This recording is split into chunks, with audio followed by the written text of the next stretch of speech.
सुबह उठकर भी काम करना है। पायल इतनी ज्यादा थकी हुई थी कि तभी सो जाती है और उसकी ये हालत देखकर रोहन को भी कुछ अच्छा नहीं लगता। अगले दिन सुबह घर पर दो आदमी आते हैं। सबसे पहले वो बाथरूम में गीजर लगाने का काम शुरू करते हैं। देखिए भैया, यहाँ ठीक रहेगा ना? हाँ हाँ बिल्कुल, ये जगह परफेक्ट है। वो बाथरूम में एक बड़ा सा गीजर लगा देते हैं। वहीं दूसरी तरफ रसोई में भी वो एक छोटा सा गीजर फिट कर देते हैं।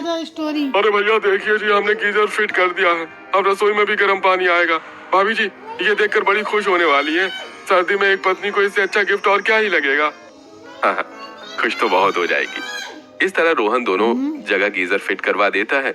वहीं दूसरी तरफ पायल जब उठती है तो भगवान, आज फिर से मुझे ठंडे पानी में काम करना पड़ेगा। आखिर कब तक करूंगी? मेरा तो बिल्कुल मन नहीं कर रहा। बड़ी ठंड लग रही है। काश मुझे एक दिन के लिए ही सही, लेकिन ठंडे पानी से राहत मिल सकती है।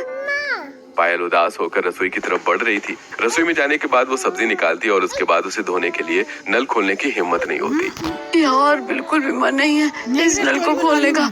बर्फ जैसा पानी हाथों पर गिरता है, वो भी इतनी सर्दी में। बड़ी उदास होकर पायल नल खोलती है और जैसे वो सब्जी धोने के लिए उसके नीचे सब्जी लगाती है तो अपने हाथों पर गर्म पानी गिरते हुए महसूस करने के बाद उसे बड़ी हैरानी होती है। अरे ये क्या चमत्कार हो गया? आज इस नल में गर्म पानी कैसे आ रहा है? तभी पीछे से रोहन आता है। सरप्राइज, मैंने रसोई में एक छोटा सा गीजर तुम्हारे लिए फिट करवा दिया है। बताओ तुम्हें ये तोहफा कैसा लगा? ये बात सुनकर पायल बड़ी खुश होती है। क्या सच्ची? मुझे तो बिल्कुल भी विश्वास नहीं हो रहा। Thank you so much. मुझे तो ये दुनिया का सबसे बेस्ट गिफ्ट लग रहा है। सर्दी में ठंडे पानी में रसोई का काम करने में मेरी हालत बड़ी खराब हो जाती है। मुझे तो यकीन नहीं हो रहा रसोई में गीजर फिट हो गया है। बिल्कुल हो गया है बाबा। अब तुम्हें ठंडे पानी में काम करने की वजह से परेशान नहीं होना पड़ेगा। तभी वहाँ शांति भी आ जाती है और अजीब सा मुंह बनाते हुए कहती है, अरे भला तुझे रसोई में गीजर लगवाने की क्या जरूरत है, जब तूने बाथरूम में लगाया ही था। बिना वजह इतना खर्चा किया, बेखाम बिल बढ़ाने की काम कर रहा है। अरे अगर ये ठंडे पानी से काम कर लेती तो कौन सा आफत आ जाती। आफत तो कोई नहीं आती माँ, लेकिन इसकी वजह से पायल की सेहत पर बड़ा असर पड़ रहा था। मैं देख रहा था कि कैसे वो हर समय ठंडे पानी में काम करने की वजह से सर्दी जुकाम से परेशान रहती थी। इसके हाथ हमेशा बर्फ की तरह जमे रहते थे।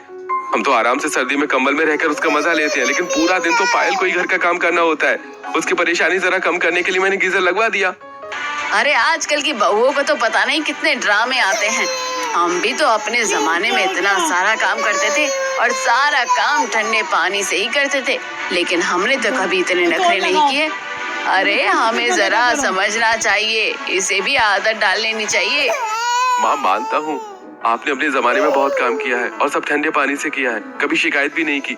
लेकिन आप खुद सोचिए, जब आप उस समय ठंडे पानी में काम करती होंगी तब आपको भी थोड़ा लगता होगा कि सर्दी में ठंडे पानी में काम करना कितना मुश्किल है।